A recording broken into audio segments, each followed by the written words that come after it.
Tonight on PrimeTime Politics, the Prime Minister's agenda. I'm in politics to do big things, not to be something. Mark Carney holds his first news conference since winning Monday's election, unveiling an ambitious economic plan, a plan to meet with Donald Trump, and plans for a King's speech in Parliament. This is PrimeTime Politics. Hello, I'm Michael Serapio. Well, King Charles, Canada's head of state, will be in Ottawa later this month, here to open Parliament on May the 27th at the invitation of the Prime Minister. Now, this will be the first time a monarch opens Parliament since Queen Elizabeth in 1977. Just one piece of news shared by Mark Carney as he held his first news conference today since winning a mandate on Monday. Take a listen now to what else Mr. Carney had to say. As I've been clear since day one of my leadership campaign in January, I'm in politics to do big things, not to be something. And now that Canadians have honored me with a mandate to bring about big changes quickly, I will work relentlessly to fulfill that trust.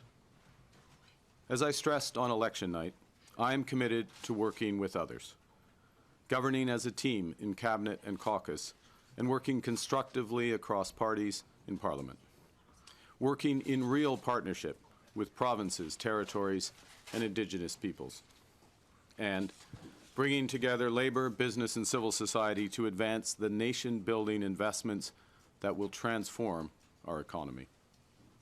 This will be an incredibly exciting time as we take control of our economic destiny to create a new Canadian economy that works for everyone. We will begin to set out that new path for Canada with a new cabinet to be sworn in on the week of the 12th of May and the recall of Parliament on May 26th. We will have the privilege of welcoming His Majesty King Charles III, who will deliver Canada's speech from the throne on May 27th. Her Majesty the Queen will join this visit. This is an historic honor which matches the weight of our times. And Mr. Carney also shared that he will travel to Washington on Tuesday to meet with the U.S. President. To talk about this are Robert Fife, Ottawa Bureau Chief for the Globe and Mail, Tonda MacCharles, Ottawa Bureau Chief for the Toronto Star, and Joël-Denis Bellavance, Ottawa Bureau Chief for La Presse. Hello to the three of you. Hi. So listen, we'll get to Donald Trump in a second, but I want to begin with how Mr. Carney started this news conference, because he said, you know, Canadians voted for someone who can stand up to Donald Trump and build the economy, but then also acknowledged they also voted for affordability and to fight crime, which to me is an acknowledgement of every Canadian out there who voted for the Conservatives rather than the Liberals. Bob, what do you make of this first news conference and the message that Mr. Carney was sending? Well, I thought that was one of the most substantive news conferences that I've seen a Prime Minister hold in a decade. And it in some ways reminded me of Brian Mulroney, because Mulroney came in with big visions and big plans for the Canadian economy, which he did implement, as you know, and he's talking about making the most transformative changes in the Canadian economy since the Second World War. Now, that's obviously hugely ambitious, and he's talking about major energy projects, major mining projects, major cross-Canada projects that are going to lift the Canadian economy. And then, of course, you know, he talked about the massive changes that he hopes to deal with in terms of the housing crisis facing the country. This seemed to me, and he seemed to be a man in a hurry. I'm going to do this. I'm not here to be the Prime Minister for my ego. I'm here to do things to build this country. So to me, I was quite impressed by it. Tonda, what do you make of the first news conference? I thought that he brought both symbolism, substance, meat, in terms of the Washington trip, the symbolism being the King coming to open Parliament. We can debate how that went over. A welcome stylistic change. He dispatched with the question that he was going to play any political games on the Conservatives' leadership troubles, and said that he'd, you know, call a by-election as soon as Pierre Poilievre can find himself a seat. So I thought that was a welcome change. You know, no more games. We've got a job to get on with. And I also liked a little bit of the flashes of humor from him, but I was mindful that there were also flashes of his impatience when challenged. So in a nutshell, all of that. Okay, we'll get to all of that in a moment. Joël-Denis, what do you make of the first news conference? Well, I think it gives a tone to what Mr. Carney wants to do in the coming weeks. He has a very heavy agenda, speech from the throne, budget. He wants to abolish interprovincial trade that limits free trade in Canada, and so. As Bob said, I think he's a prime minister in a hurry. He will have a very activist agenda, but not activist in the sense of enlarging the social safety net, activist in trying to promote economic growth in Canada. And so it's a very different agenda from Justin Trudeau in that sense. And I think he wants to send the message that Canada is really open for business.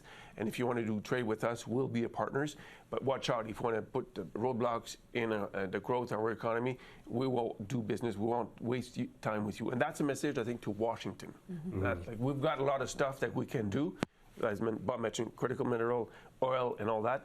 There was also, I think, a message, a very subtle message about national unity. Talking about energy corridor, that's a message to Alberta and Saskatchewan. They are really impatient to get some projects going on, and that's a key message also to trying to assemble unity. We need to be united if we want to face Donald Trump. It's interesting that he wasn't actually asked about that particular question, the whole how do you bring the West on board? But I also thought he sent an interesting signal to the political opposition. I'm not here to broker a deal such as we saw in the last parliament with the NDP or whatever. He's going to pick and choose his partners on a lot of these projects, and in a lot of those, they may be the Conservatives. So that's something to watch. Very interesting. He ducked the question, did not answer whether the Liberals are trying to entice Conservative or the Democrats over to join the Liberals so they can have a majority government. Yeah. That was very clear because he was asked that question and he said, well, we have a clear mandate. He didn't say yes or no. But listen, let's a lot to pick apart there, but let's begin with the King, because in that news conference as well, we heard the fact that King Charles will be making his way to Canada. Of course, King Charles being the head of state to open Parliament. I'll begin with you on this one, Tonda, because you debate the merit of that. Well, I think it's symbolic, but it's a symbolic, it loads on Mr. Carney's perception of what has value as symbolism to both Donald Trump, who does actually, he's a bit of a fanboy when it comes to the monarchy. And so, it's a flex on Carney's part to say, look, the King's coming to Canada, he's going to open our Parliament. It is a very strong statement by the monarchy, by the King to come to Canada at this critical time. But there is a question around how many people still value that in Canada as an assertion of our sovereignty, of our own independence and autonomy. And so there were questions, not just from the Bloc Québécois, but some of the reporters in the room that Mr. Carney tried to kind of swat aside. But legit question, answer it. Yeah. I think it sends a strong message because, as Tonda mentioned, Mr. Trump is a fan of the monarchy, but remember that whenever the King travels, he brings a lot of reporters. So those reporters will be talking about Canada in their own newspapers. So we'll have media, international media attention from a speech from the throne being read in the Senate in Canada. So that's a coup, I would say, for Mr. Carney for managing to get the King to read the speech from the throne. Yeah, but is it something as simple as, is it something as simple as, yeah, you're going to have dinner at the King's house? We're having a sleepover. Like, so the King will be here in Ottawa, right? That's the message, right? Yeah. When the British Prime Minister met the President, he didn't defend Canada's sovereignty. But he also said, look, the King, this is a great honor, the King is inviting you to come. And because Charles was not in a position where he could publicly come out and say, I believe in Canada's sovereignty, he's coming here to make that statement. It's a very powerful statement. Leaving aside what the Bloc Québécois and everybody else may say, it's a really a finger to Donald Trump by inviting the King here. Well, you mentioned Donald Trump. Let's also talk about that, because now we know that it's going to be Tuesday when the two of them will actually meet in D.C. How important is that in terms of setting a bar, not just about the Canada-U.S. relations, but setting a bar for this first elected mandate that Mr. Carney has? Look, the biggest problem facing this country is tariffs from Donald Trump. And the fact that immediately after becoming Prime Minister, he's going down to Washington to try to get negotiations going just shows you, and the fact that from what all we know is that the President seems to respect him, has not using name-calling like governor and what is a good thing. But he was also under no illusions. He doesn't know how this is going to work out. Nobody knows how it's going to work. And he played his cards very close to his chest about what we might see in the process of negotiations and bargaining. But I think it's hopeful, and it's a step forward. And you know, for the good of our own country, I hope they can be successful. Mm-hmm. Yeah. I mean, what does success look like for Carney or for Canada? We don't know. He hasn't laid out what he wants to achieve at that meeting for obvious reasons. He says he doesn't want to negotiate in public, but there's a couple of things that could come out of it. It's a high-stakes, high-risk move because he could, if there's an Oval Office or a joint news conference availability, be embarrassed by something Trump says or put in a position where he doesn't get a chance to counter 51st state talk. On the other hand, you know, is the goal to get the immediate tariffs lifted, the ones that are now in place, or is the goal to put that down on a to-do list for a broader negotiation? What will success look like for Mr. Carney coming out of that? I think that's still a question in my mind. My sense is that Mr. Carney will go there with one goal in mind, to establish a new rapport de force between Ottawa and Washington. Remember when Mr. Trudeau went to Mar-a-Lago? And the terrorist questions were first raised by Mr. Trump. What did Mr. Trump say to Justin Trudeau? If you're so weak, why don't you join us and become the 51st state? That's where it came from. Mr. Carney will go there in Washington and tell Mr. Trump, I expect, listen, we've got all you need. Critical mineral, oil and gas, electricity. The auto sector is doing well. We can build shipbuildings. If you don't want to do business with us, we've got other options. And that will help, I think, reestablish the rapport de force between Ottawa and Washington in a big way. Yeah, well, you know, and maybe this goes back a little bit to King Charles as well, because it does underline, I think, globally, agree, disagree, that Canada has relationships beyond the United States that we can lean on. Well, I mean, that's the biggest part of his message today was that regardless of what happens with the United States, and clearly the U.S. is our #1 priority here, but we're going to build those pipelines. We're going to get natural gas to global markets. Maybe we'll get oil pipelines. I'm not sure about that. But we're going to get our product to Asian markets where we can get world price. And we're not going to be giving you discounted oil and discounted gas anymore. That is something that we've lost a decade because Trudeau wouldn't deal with this issue. And you talk about the Asian market, but there's also a European market. Right. Mr. Carney has a great relationship with the President of France, Emmanuel Macron. They call each other on the very next day of the election, and great relationship with Great Britain and the Prime Minister of Great Britain. So we've got other options, and that's the message that I think he wants to send to Washington. And he noted that today, the words of congratulations he's received from France, from the European Union, and of course there's Japan today. I think that these are messages that not just Mr. Carney has been sending, but the Liberal government has been sending since they've been dealing with Trump on tariffs.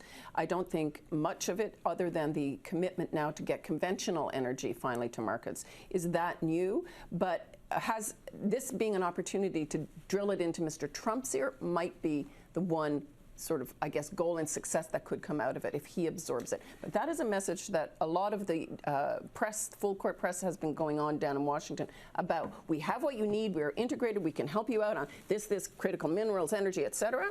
But does it take hold? If the only decision maker is Donald Trump, it only takes hold if he buys in. Very quickly. Remember that Mr. Carney and Mr. Trump met before, while Mr. Carney was the governor of the Bank of England during Mr. Trump's term. So they know where each others are coming from. Yeah. Okay. Listen, I want to also just quickly get your comment. You touched upon it a bit about the by-election for Mr. Poilievre, because Mr. Carney was asked about that, whether or not one would come about. Take a listen to what you heard from the Prime Minister. I've already indicated to Mr. Poilievre that if it's the decision of him and the Conservative Party to trigger, if I can put it that way, a by-election, I will ensure that it happens as soon as possible. Okay. No games, nothing, straight.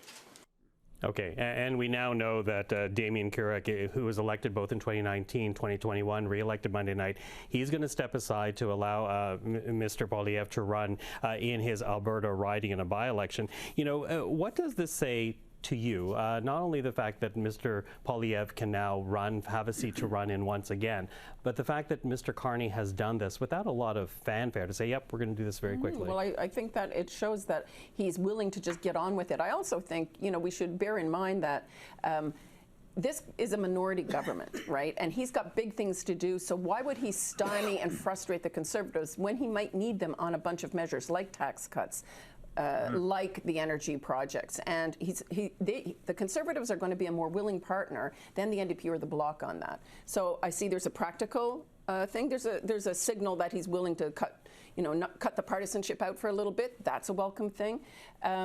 And in terms of Mr. Poilievre's fate, the willingness of an MP to step aside immediately, I think, was a necessary thing, because he had to show strength at the end of this week. He could not have left his leadership question hanging into next week. He would have looked weak if nobody would step aside from him. And he benefits because there doesn't seem to be anyone coming up from within the base or the party or outside willing to challenge him directly.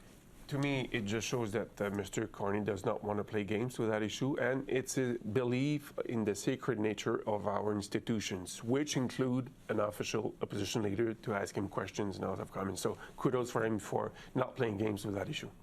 Bob, what do you think, both for the Liberals and for the Conservatives? Mr. Carney obviously showed great maturity and appreciation for the important role that an opposition leader has to have in the House of Commons, but I think we're all going to watch as reporters to see how Mr. Poilievre can manage that caucus. He's had his boot on the throat of all of those MPs, bullying them for 2 years, 3 years actually, and I think they've had it with him. You're seeing they forced MPs not to be on CBC, for example. Well, they're now going on CBC. He's got. I don't think he's necessarily in danger right away, but it's something we're going to have to watch. And he also has a leadership review that comes up in the fall. It's mandatory. So there's lots of time here for trouble to present itself to Mr. Poilievre. Let's remember, he was at 28% in January.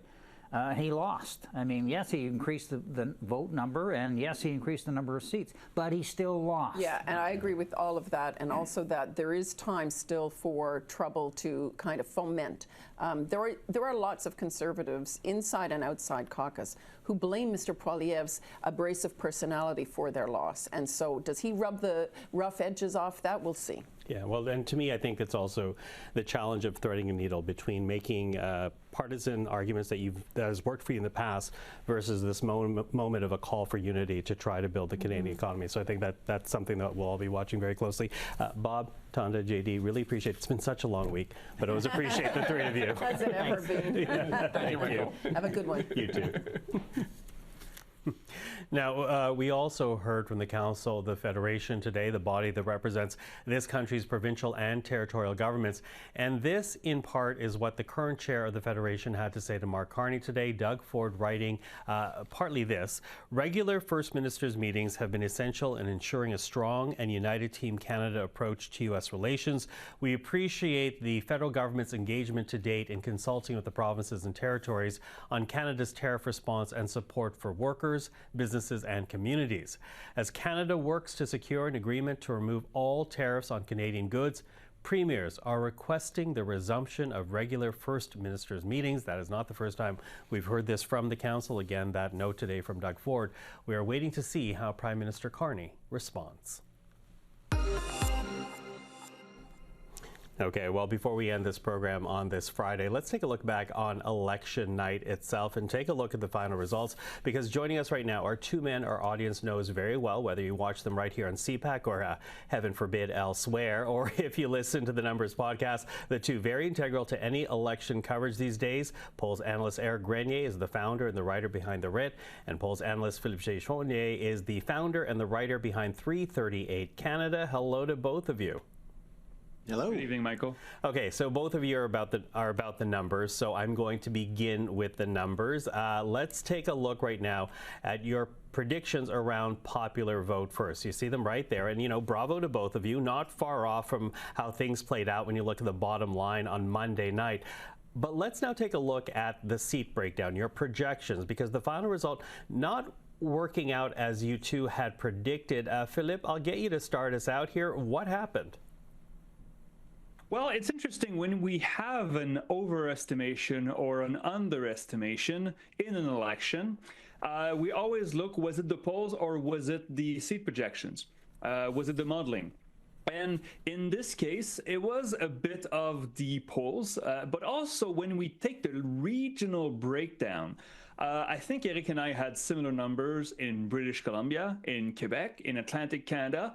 And not only these numbers were close, but they were bang on. The only numbers that differ from the actual seat results was in Ontario, and this is exactly where the polls missed 2 or 3 points for the Conservatives. A small error, should we say, but still an underestimation. And so this is what happened.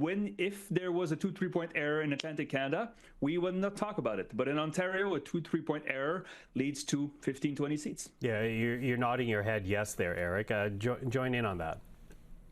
Yeah, I think that's exactly it, because when you look at those numbers, it was really just all between Liberal and Conservative, right? The Bloc and the NDP numbers went pretty much as expected. And the reason that the Conservatives won an extra 15, 20 seats than expected is largely because of what happened in Ontario. Because as Philippe says, because the polls on average underestimated the Conservatives by a few points, that they ended up doing a bit better than expected and winning a lot of the close races. So, you know, on that board that you had there, you had our specific projections, which, you know, we have to give like a precise number, right? Because people always ask for that. But our ranges suggested that if the Liberals were going to lose a lot of the toss-ups, which they ended up doing, they would fall into minority territory. If they won even more of the toss-ups, then the majority would have been even bigger, which I think might have been what some were expecting as well. So it just kind of shows how when you have a lot of close races and when the polls do a really good job, but you know, off by a couple points in the key battleground, that can be a pretty consequential difference. And we kind of see that, you know, in the United States, for example, when the polls, the perception that the polls missed the last election by a big margin, they didn't. It just matters that that small amount of error flipped a lot of states from Kamala Harris to Donald Trump. The same kind of thing with obviously different implications kind of happened in parts of Ontario, the GTA, and the Southwest. Okay, here's what I don't understand, though, and I'll ask both of you to comment on this, because, you know, I understand there's a greater challenge when you're trying to capture how people are feeling in a more rural area or perhaps even smaller urban settings. But, you know, this is Ontario, and more than that, the most populous part of Ontario. How is the Conservative support not captured? I understand you're saying there's a margin, there's a difference here, but like, why was that not captured when you talk about Canadian polls, Philippe? It seems that Ontario tends to be sampled very well, and as is the GTA. Yeah. Well, here's the thing, Michael, and I would respectfully push back on this, because the Conservatives ended up with 44% of the vote, give or take a few decimal points. And this matches the high range of the Conservative, but it's still within the range of the Conservative vote in Ontario. And so the reason I say I push back is because a lot of observers and many voters and many readers of our columns, Eric and I, they expect perfection out of polls. So basically, the popular vote in Ontario, I had the Conservatives at 41 plus or minus 3, and they had 44. So it was well within the range. And as Eric said, you know, 168 seats for the Liberals, it's well within the bell curve. And I'm not making excuses here, but this is what stats work. We would be more comfortable like giving publicly a range of outcome instead of a low number. And both Eric and I do give a number and a range of outcome. But I don't feel this is a major mistake or error here. It was well within the range of possible outcomes, at least for me and Eric. Yeah, you know, absolutely. If I can, if you don't mind, if I can just get in that too.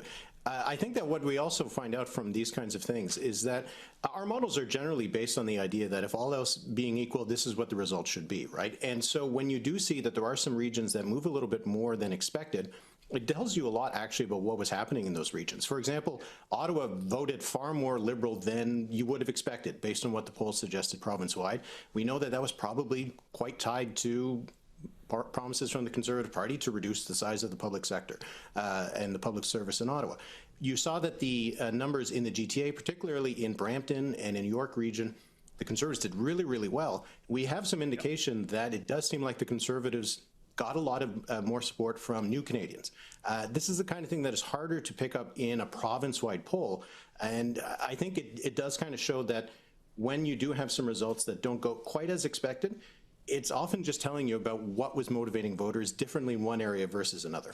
Yeah, and you know, I'm going to say to both of you, we've put up a range board as well, because you guys were, to your point, Philippe, you were, in terms of the range, you were there, right? And so I think this is, you know, what people are watching right now. But I wonder, and just very quickly from both of you, what was your biggest surprise of the night? Philippe?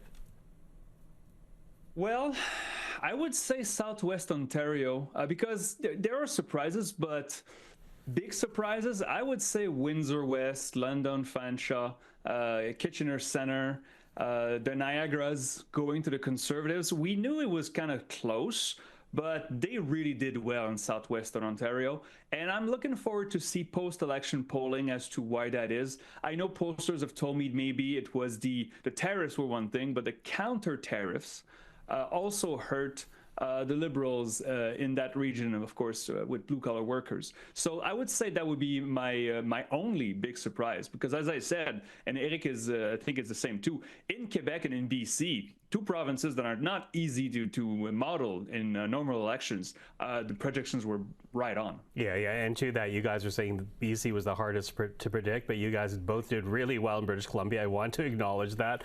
Eric, what was your biggest surprise? Well, I think that just speaks to that when there's a lot of change, we kind of always have doubts that it's actually going to be able to predict what's going to happen on the ground. But my surprise actually was the NDP. We saw that they underperformed their polls by about 2 points. You had 8% in our averages, but the polls overestimated the NDP by about 2 points. I wouldn't have thought that was going to happen when they were already so close to their floor. And when you saw some of the results, we had heard over the last few weeks that NDP incumbents were going to outperform, the ground game was going to make the difference. It really didn't. And I was actually kind of surprised that we weren't more surprised that the NDP didn't shock us with an overperformance, that they actually did a lot worse than I think some expected. So it kind of shows that, you know, there's the conventional wisdom what's going to happen, and then there's actually what happens. Okay. Quickly before we go, Philippe, this is to you. Are you about to undergo a name change? 343 Canada, perhaps? No, 338 is now vintage. It's like Coke Classic. I'm keeping this one. You know, in 20 years, when the House has 362 seats, people will ask, what is 338? Well, let me tell you a story of the 2010s. So, no, I'm keeping that. So. Okay, good to know. Hey, listen, you know, I'm asking about the numbers. Thank you for addressing them, but I will say this to both of you. You guys do such amazing work, and because of your work, Canadians understand the process that much more. So bravo to both of you. Thank you for what you do. Eric, our election coverage would not have been what it was without you, so thank you to you. And yeah, you don't get to retire, just saying. Oh, no, don't worry, I won't. Thanks so much. It was a really fun campaign to be part of. Yeah, absolutely. Fun to have you both throughout the whole process. Eric, Philippe, thank you for this. Thank you, Michael. And that is Primetime Politics for this Friday and this week. I'm Michael Serapio. For everyone here at CPAC, thank you for watching. Primetime Politics is on a hiatus for the next couple of weeks, but we will see you when Parliament gets back and have specials in between. But until next time, take care.